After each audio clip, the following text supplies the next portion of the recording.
দীর্ঘ ১৭ বছর কারাগারের অন্ধকার প্রকোষ্ঠে আটকে রেখে একজন মানুষকে তিলে তিলে শেষ করার যে বিভৎস ব্লুপ্রিন্ট তৈরি করা হয়েছিল, সেই নীল নকশার সব হিসাব এবার উল্টে দিতে যাচ্ছে স্বয়ং সেই মানুষটি। যারা একসময় উই আর লুকিং ফর শত্রুজ এই ডায়লগটি শুনে তাচ্ছিল্যের হাসি এসেছিল, আজ তাদের গলা শুকিয়ে কাঠ, বিশেষ করে দিল্লির সাউথ ব্লক এবং পশ্চিমবঙ্গের নব মুখ্যমন্ত্রী শুভেন্দু অধিকারীর রাতের ঘুম তো আক্ষরিক অর্থে হারাম হয়ে গেছে। কারণ যে মানুষটিকে ১৭ বছর ধরে কারাগারের অন্ধকার প্রকোষ্ঠে আটকে রেখে তিলে তিলে শেষ করার এক বিভৎস ব্লুপ্রিন্ট করা হয়েছিল, আজ সেই ডন, সেই পুরনো অ্যাকশন হিরো আবার চারপাশে কাঁপিয়ে ফিরে আসছেন। আর সেই ফিরে আসা কোনো সাধারণ প্রত্যাবর্তন নয়, এটি হলো বাংলাদেশের রাজনীতির এবং ভূ রাজনীতির সবচেয়ে বড় মাস্টার স্ট্রোক। পশ্চিমবঙ্গের মসনদে বসার পর থেকে মুখ্যমন্ত্রী শুভেন্দু অধিকারী বাংলাদেশকে নিয়ে যে লাফালাফি শুরু করেছেন, তা এক কথায় বাংলাদেশ দখলের যে ফালতু গলাবাজি করছেন তার মোক্ষম দাওয়াই দিতে এবার মাঠে নামছেন সরকার। আর সেই ডিরেক্ট অ্যাকশন প্ল্যানের তুরুপে তাস হয়ে স্বরাষ্ট্র মন্ত্রণালয়ে ফিরছেন সেই পুরনো ডন লুৎফুজ্জামান বাবর। হ্যাঁ, ঠিকই শোনা যাচ্ছে। যদি সত্যি স্বরাষ্ট্র মন্ত্রণালয়ের মতো স্পর্শকাতর জায়গায় বাবর বসেন, তবে শুভেন্দুর দশা যে কি হবে তা ভেবে এখন ঘামছেন দিল্লির কর্তারা।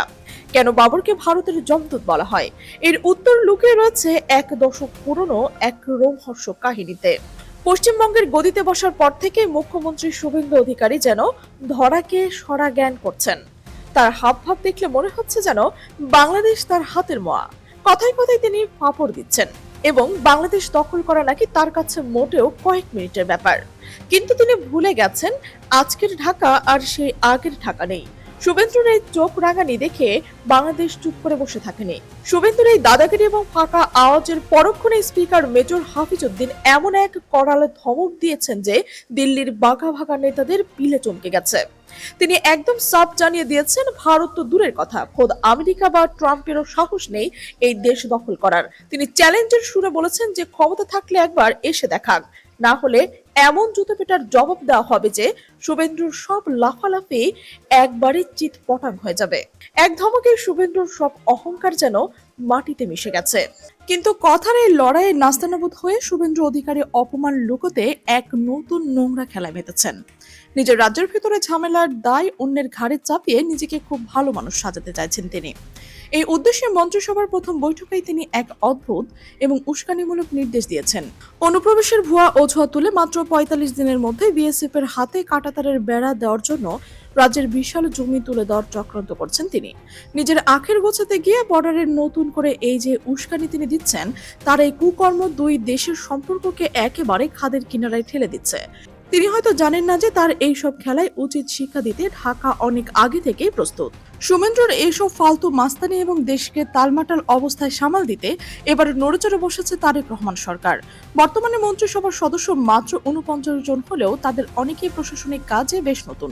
এই নতুন লোকদের কারণে বিভিন্ন কাজে যে ধীরগতি বা জ্বর তৈরি হয়েছে, সেটা চিরতরে ঘুচিয়ে দিতে তারেক রহমান এক বিশাল রদবদলের সিদ্ধান্ত নিয়েছেন। ক্ষমতার অলিন্দে কান পাতলে এখন শোনা যাচ্ছে শুধু হেভিওয়েট নেতাদের নতুন দায়িত্ব পাওয়ার খবরই নয়, সরকারি কাজে তুমুল গতি আনতে এবার মাঠে নামানো হচ্ছে একদম পোড়া খাওয়া এবং পরীক্ষিত নেতাদের।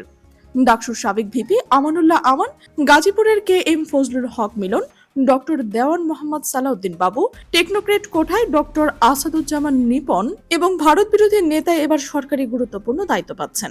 দেশের আইন শৃঙ্খলা পরিস্থিতি একদম লোহার মতো শক্ত হাতে কন্ট্রোল করতে এখন একজন রাফ অ্যান্ড টাফ মাথার লোকের খুব দরকার।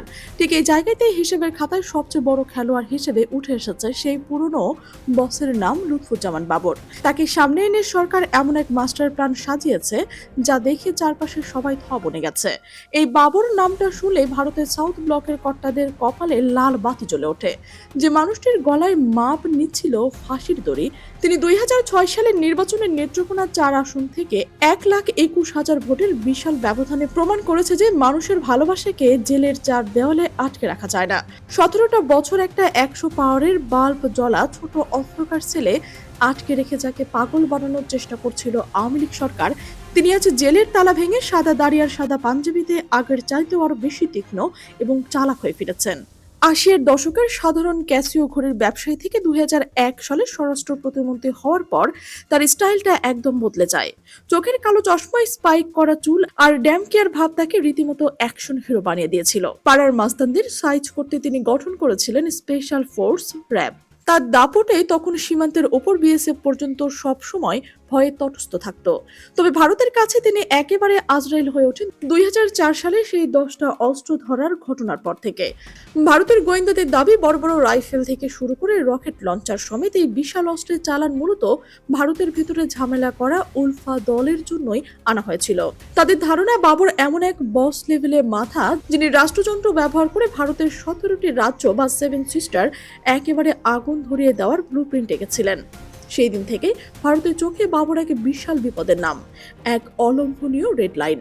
বর্তমানে স্বরাষ্ট্র মন্ত্রণালয়ের মূল দায়িত্বে রয়েছেন দাপুটের নেতা সালাউদ্দিন আহমেদ। তাই অনেকে মনে করছেন বাবর মন্ত্রিসভায় ফিরলেও হয়তো শুরুতেই একেবারে ফুল পাওয়ার নিয়ে স্বরাষ্ট্রমন্ত্রী হবেন না। তবে বিশ্বস্ত সূত্রগুলো বলছে বাবরকে স্বরাষ্ট্র করার আগে সালাউদ্দিন আহমেদকে রাষ্ট্রপতি বা অন্য কোনো বড় পদে বসানো যেতে পারে। আর যদি সত্যি বাবর এই মন্ত্রণালয়ের বড় কোনো জায়গায় বসেন, তবে শুভেন্দ্রর এই বর্ডার সব চালবাজি একেবারেই চিৎপটাং হয়ে যাবে। বর্ডার কন্ট্রোলের পুরনো বস যখন নিজের ফর্মে ফিরেন, তখন শুভেন্দুকে যে একেবারে দৌড়ের উপর থাকতে হবে সেটা একেবারে পাকা। বাবরের মতো রাফ অ্যান্ড টাফ নেতার সাথে পাঙ্গা নেওয়া যে মোটেই ছেলে খেলা নয়, সেটা শুভেন্দু খুব ভালো করে টের পাবেন। এর পাশাপাশি ভারত এখন আরো বেশি স্ট্র্যাটেজিক ধাক্কা খাচ্ছে। ঢাকার ইসলামাবাদের মধ্যে 10 বছর মেয়াদী এক গোপন গোয়েন্দা চুক্তি এখন আর কোনো গুঞ্জন নয়, রূঢ় বাস্তবতা। এই চুক্তির ফলে ভারতের সেই পুরনো দাদাগিরি চরম ভরাডুবি হচ্ছে। পাকিস্তান এবং বাংলাদেশের এই কাছাকাছি আসায় ভারতের 7 সিস্টারের নিরাপত্তা নিয়ে নতুন করে হাবুডুবু খাওয়ার জোগাড় তৈরি হচ্ছে। ভারত এখন চারদিক থেকে শুধু প্যাচেই পড়বে। আগে সবার একটা ধারণা ছিল যে ঢাকা যে দলই ক্ষমতায় আসুক না কেন, তারা সব সময় দিল্লির ইশারায় নাচবে। তারেক রহমান সরকারও সেই পথে হাঁটছিল, কিন্তু হঠাৎ করে দিক বদলে গেছে। তাই ভারতপন্থীদের সরিয়ে তারেক রহমানের সরকারে এখন ভারত বিরোধীদের বড় বড় জায়গায় বসানো হচ্ছে।